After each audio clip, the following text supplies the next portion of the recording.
Have you ever wanted to make a lemonade stand? Today I'm going to show you how. First step was to break down all the sheets of plywood. And I chose 3/4 inch plywood here.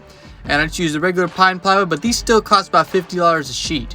So they are pretty expensive. And I used my track saw guide that I made. I used for my circular saw. Works excellent breaking down all these sheets of plywood. And here's what I was left with. Then I used my crown stapler to staple everything together. And then I'm going to reinforce all these joints with screws later. And then basically it's just a lot of crown stapling just after that, or you could brad nail it, you could just screw it, you could glue it, however you want to do it. This is going to be painted so I can crown staple it, cover it with a little putty, all the little holes, and it's going to be all over good to be painting. Okay, so it's a little too dark to film, but I'm going to be putting the middle slot that's going to be where the drawers rest on. I'm going to put that in the middle. I'm just going to tack it in from all sides, so very simple construction.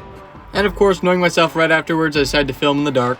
And then the next morning, I went out and came out and started cutting out all the pieces for the drawers. And it's a lot of just rinse and repeat, cut all the same pieces. My track saw guide is excellent here that I made. Check out that video right up in the top corner.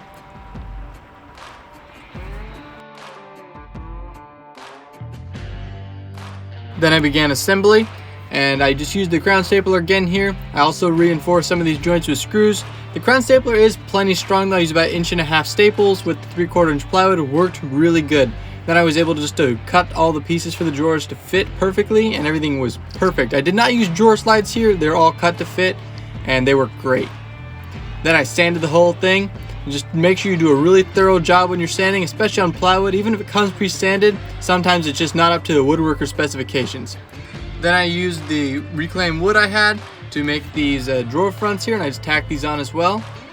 Then I'm gonna make the sign that goes up there, so I have these bolts and quick release knobs. So I drilled hole in the ends of the signs, and then the sign I put together off camera. Here's how the sign system attaches. It has this bolt right here, hex bolt here, and then it's got the sign, it's got a hole in it, and this block's got a hole in it, and then it attaches there. Same on the other side. Down here, we've got the same knob right there, and then the bolt on the inside down at the end, and then this can unscrew and break down. This is just to align it. Once that was completed, I got to work installing the handles on the drawers. This was very simple, and these knobs I got them off Amazon, they work really great, and they look really nice. And here's the final result.